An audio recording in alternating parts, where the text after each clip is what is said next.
Assalamualaikum warahmatullahi wabarakatuh. Perkenalkan, nama saya Liza Ulfa Hibzillah.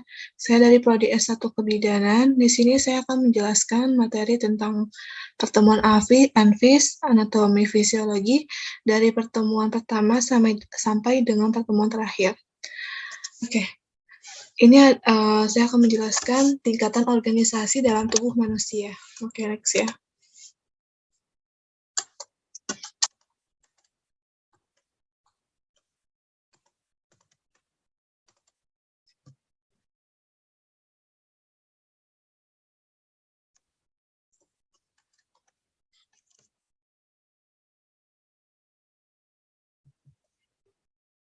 Sistem organ dalam tubuh manusia.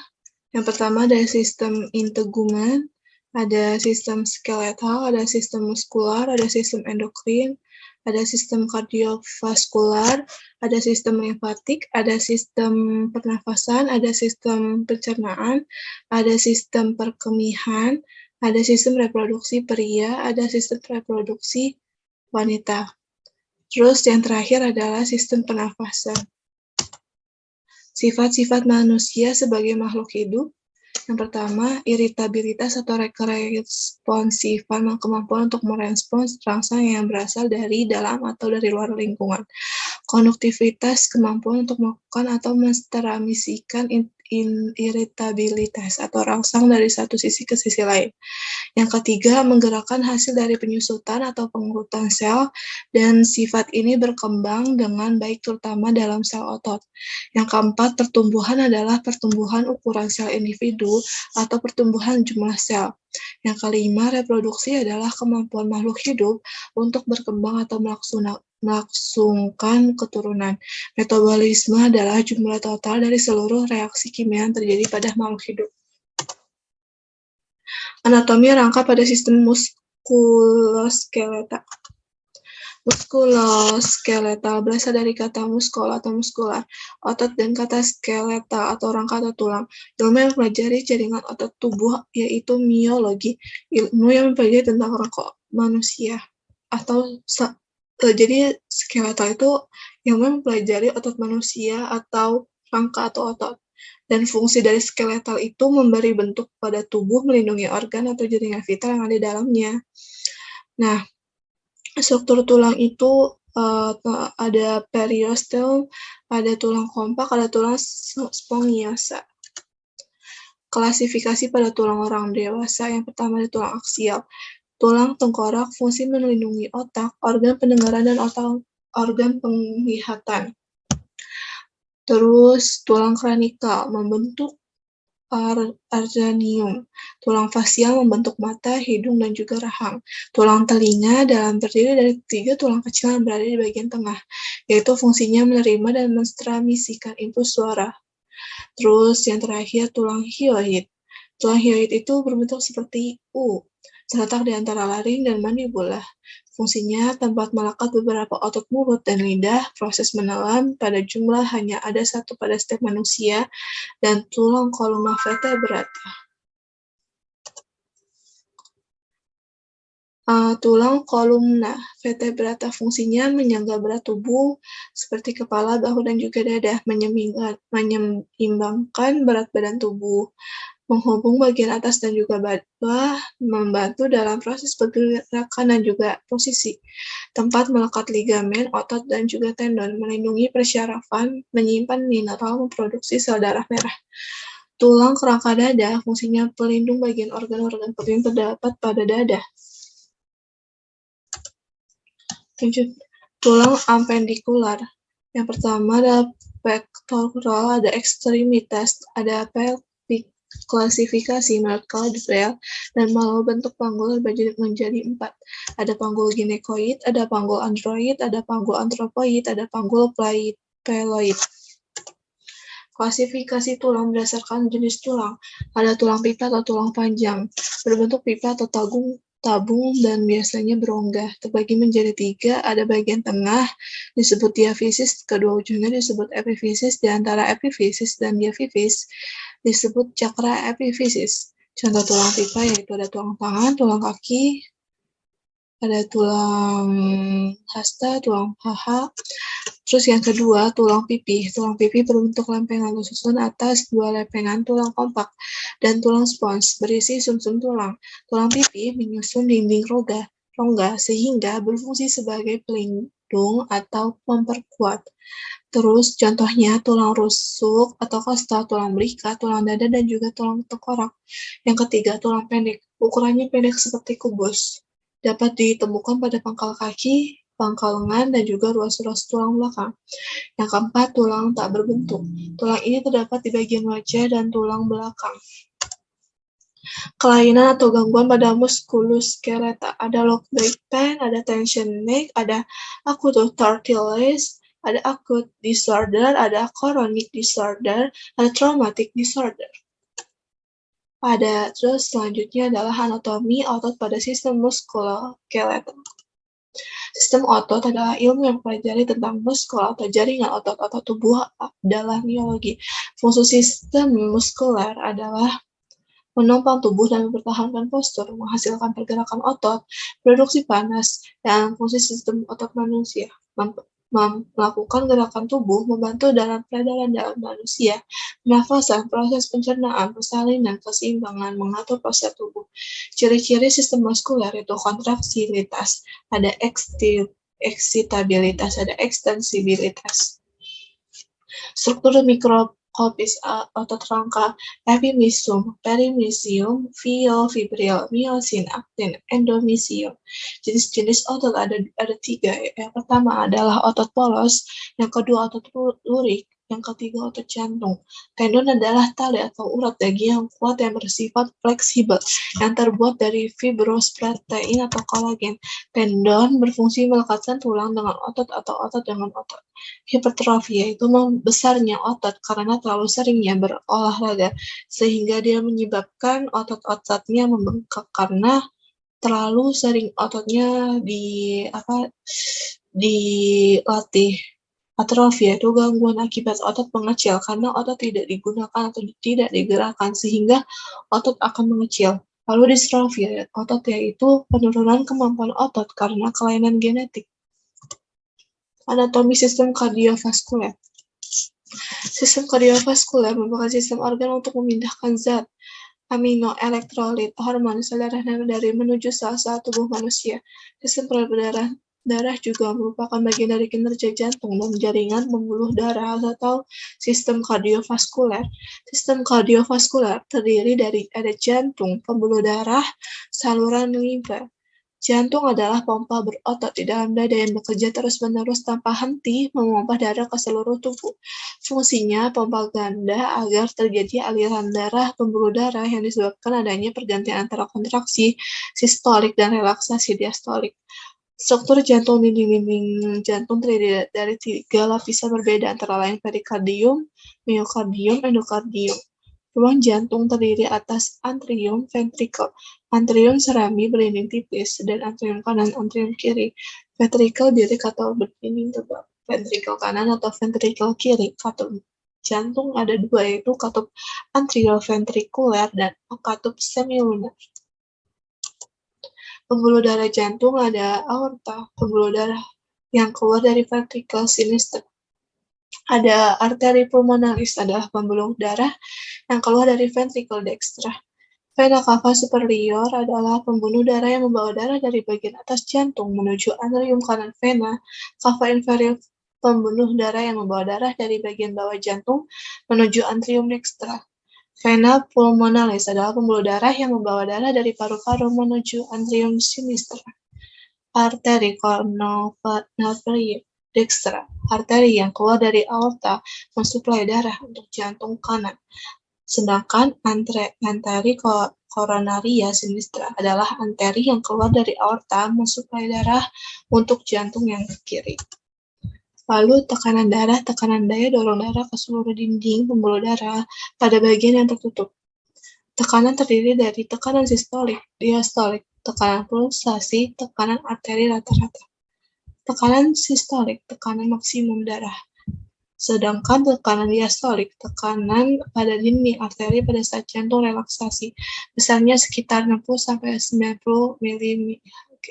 Tekanan pulsasi adalah struk volume dan elastisitas arteri besarnya sekitar 40-60 mm/Hg. Tekanan rata-rata gabungan dari tekanan pulsasi ditambah dengan tekanan diastolik. Tekanan darah normalnya berkisar 120-80 mHg. Peningkatan tekanan darah normal disebut hipertensi. Jika kurang dari normal disebut hipotensi. Denyut nadi darah yang dipompa jantung dan gelombangnya teraba. Arteri radialis pergelangan tangan, arteri temporalis tulang pelvis, arteri dorsalis pedis. Nilai normal denyut nadi pada BBL 100-140 kali per menit. Anak-anak 80-100 kali per menit. Orang dewasa 60-80 kali per menit. Macam-macam syok, ada syok hipovolemik, ada syok neurogenik, ada syok kardiogenik, ada syok sepsis, ada syok anafilaksis.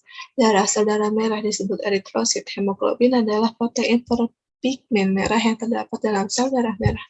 Sel darah putih disebut leukosit. Trombosit yaitu keping-keping darah.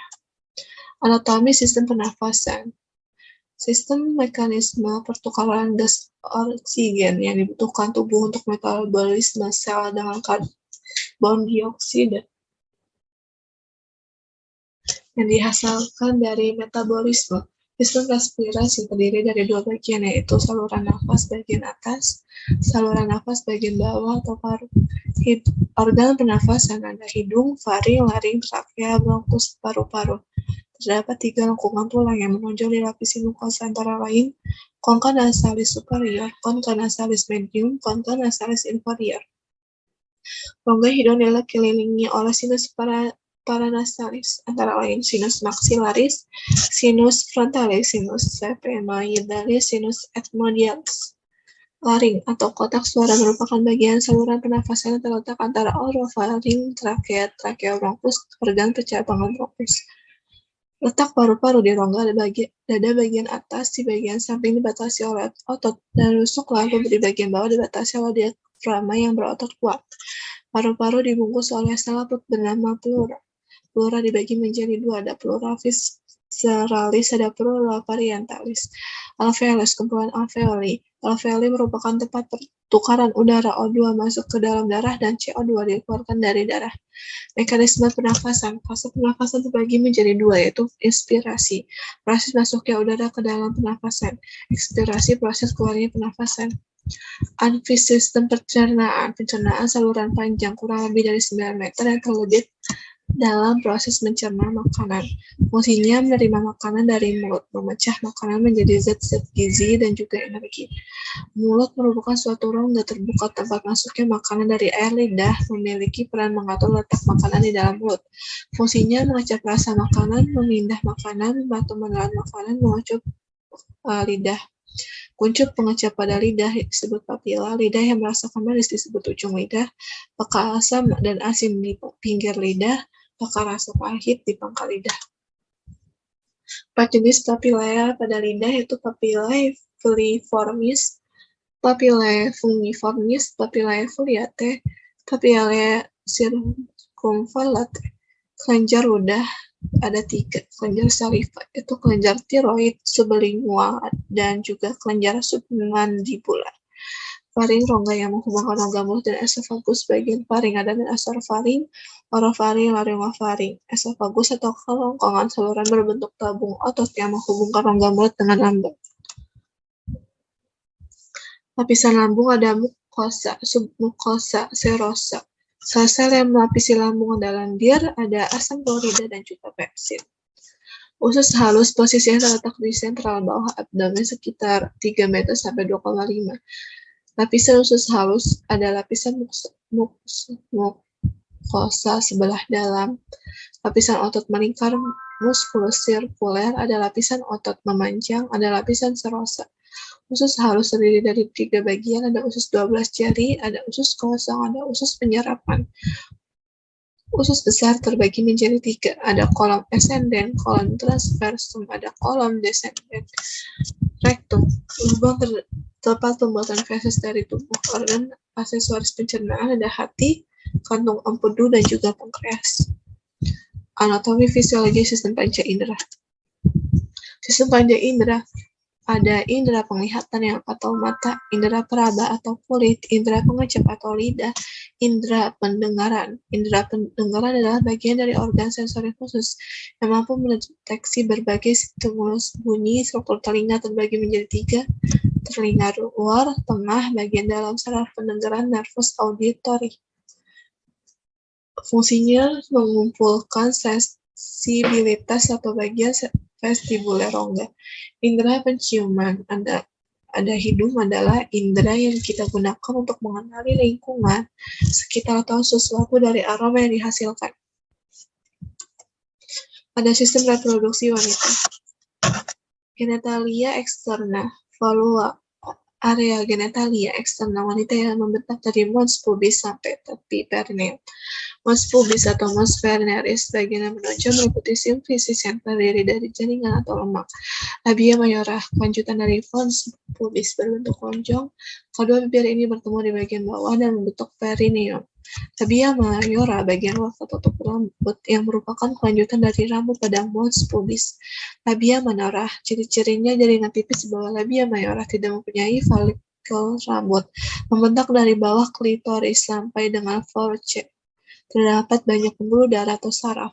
Klitoris homolog dengan penis pada pria, terletak pada superior vulva, tepat di bawah arcus pubis. Bentuknya pendek, silinder dengan ukuran 6x6 mm. Vestibulum, area tertutup oleh labia minora, terletak di antara klitoris, labia minora, dan forecheck.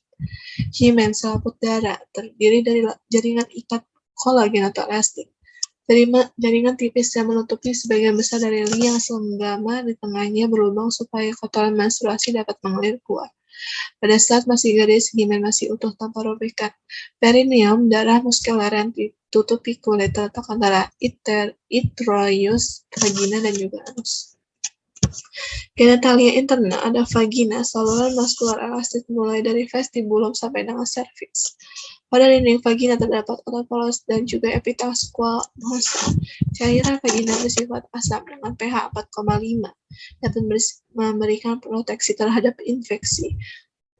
Uterus, organ muskular terbentuk kantong buah pir. Panjangnya sekitar 7,5 cm, berat kira-kira 60 gram. Uterus terdiri dari 2 bagian, yaitu badan atau korpus berbentuk triangular dan leher atau serviks. Tubal falopi, saluran tempat oval besar telur berjalan menuju uterus, tempat terjadi fertilisasi antara sel telur dengan sperma. Ovarium, kelenjar yang berada di permukaan posterior ligamentul latum di dekat infundibulum, terdiri 2 buah terbentuk seperti almond berwarna putih keruh, panjang 4 cm. Ovarium dibungkus oleh peritoneum, ditopang oleh ligamen ovarium dan ligamentum. Oogenesis merupakan proses pembentukan ovum melalui pemantangan folikel ovarium. Siklus ovarium ada fase folikuler, ada proses ovulasi, ada fase luteal. Hormon ovarium ada GnRH, FSH, LH, dan juga hormon inhibin. Siklus menstruasi ada fase menstruasi, ada fase proliferasi, ada fase ovulasi atau fase luteal, dan ada fase sekresi. Sistem reproduksi pria. Organ reproduksi luar, skrotum. Ada juga penis. Organ reproduksi dalam ada testis, epididymis, ductus, vas deferens, vesicula seminalis, ductus ejaculatorius, glandula prostat, kelenjar bulboreter. Genitalia eksternal pria, skrotum. Kantong longgar yang tersusun atas kulit yang berkerut, fascia otot polos, terdiri dari 2 buah besi testis untuk produksi sperma. Penis, organ seks utama pria, terbentuk silindaris, tempat mengeluarkan sperma pada saat koitus. Genitalia internal pria, testis, organ utama dalam mengeluarkan sperma. Dan juga epidermis, saluran halus yang berkelok-kelok, terletak sepanjang atas tepi, belakang, dan juga testis. Pengumpulan sperma di testis, tempat proses pematangan sperma dan memproduksi semen. Ductus vas deferens epididymis, berlanjut ke ductus deferens yang menampung lebih. Vesicula seminalis, saluran berkelok-kelok antara vesika urinaria dan juga rektum. Ductus ejaculatorius berfungsi untuk mengeluarkan sperma agar masuk ke dalam uretra. Glandula prostat, organ kenyal yang mengelilingi pangkal uretra di bawah vesika urinaria. Kelenjar bulboretra, kelenjar kecil bentuknya bundar, kencang polong, berwarna kuning, panjang sekitar 2,5 cm. Spermatogenesis merupakan proses perkembangan spermatogenia menjadi spermatozoa yang matang. Semen terdiri atas sperma, sekresi cairan dari vesicula seminalis, prostat, glandula bulboretralis. pH-nya rata-rata 7,5 pada saat ejakulasi. Sekitar 2-4 mm semen dikeluarkan dan setiap milimeter semen mengandung 100 juta sel sperma.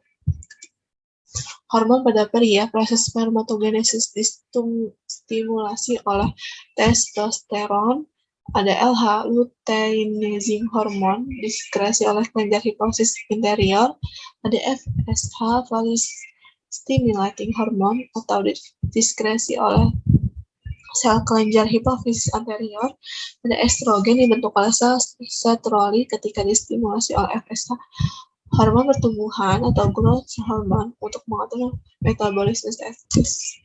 Anatomi fisiologi payudara. Bentuk luar payudara ada corpus mamae, ada areola, ada papilla mamae. Anatomi kelenjar susu ada alveolus, unit terminal, sel asiner, sekresi susu, ductus, saluran terkecil, miopitel, otot polos, alveoli, kantong penghasil ASI yang berjumlah jutaan. Hormon prolaktin mempengaruhi sel alveoli untuk menghasilkan ASI. Ductus lactiferus, saluran kecil yang berfungsi menyalurkan ASI dari alveoli ke sinus lactiferus, dari pabrik ASI ke gudang ASI. Sinus lactiferus adalah saluran ASI yang melebar dan membentuk kantung di sekitar areola yang berfungsi untuk menyimpan ASI. Refleks proses laktasi, refleks prolaktin, ada refleks let down atau aliran. Proses laktasi timbul setelah plasenta lepas. Plasenta mengandung hormon penghambat prolaktin atau hormon plasenta yang menghambat pembentukan ASI. Setelah plasenta lepas, ASI pun mulai keluar. Hormon yang mempengaruhi laktasi. Progesteron mempengaruhi pertumbuhan dan ukuran alveoli. Estrogen stimulasi sistem saluran ASI untuk memperbesar. Prolaktin memperbesar alveoli. Oksitosin mengencangkan otot halus dalam rahim di dalam laktasi untuk mengencangkan otot halus alveoli untuk memeras ASI. Human placental lactogen berperan untuk pertumbuhan payudara puting areola sebelum melahirkan. Stadium laktasi ada kolostrum, ada air susu peralihan, ada air susu matur. Menghambat produksi ASI ada 3. Ada feedback inhibitor, ada stres atau rasa takut, ada penyapihan. Kelainan pada payudara ada lesi akibat infeksi jaringan payudara, contohnya mastitis biasanya pada ibu menyusui. Ada ketidakseimbangan hormonal. Ada fibrosis, contohnya fibrokistik merupakan kelainan yang ditemukan. Ada neoplasma jinak, ada neoplasma venous. Comparison. Selesai. Sekian dari saya. Kurang lebihnya mohon maaf. Wassalamualaikum warahmatullahi wabarakatuh.